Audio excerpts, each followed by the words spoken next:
Secretary Senator Marcoleta, hindi ka na kinokontak ng mga kasamahan mo. Sa ngayon, Your Honor, wala na. Ano mo nalaman na hindi ka kinokontak, hindi mo na sila makontak, eh ngayon ka lang lumabas dito? Di ba, Buko? Tapos tingnan nyo mga kababayan, yung nasa likod na Manong. Ayun, talagang sabi ko, baka naman natataon lang yung mga pagsenyas-senyas at yung pagkumpas-kumpas. Pero hindi, nakadalawang beses na nataon.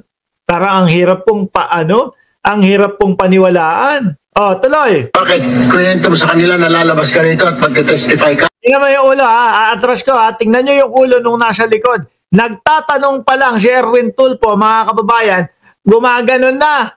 So, ay, para yun yung isasagot nung si Gutesa. Oh, atras ko. Hindi ka kinokontak, hindi mo na sila makontak, eh ngayon ka lang lumabas dito. Bakit? Kwento mo sa kanila na lalabas ka rito at pag-testify.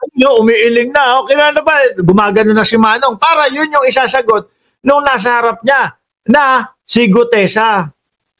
James Saito TV, salamat po sa inyong super sticker, sir. No, Your Honor.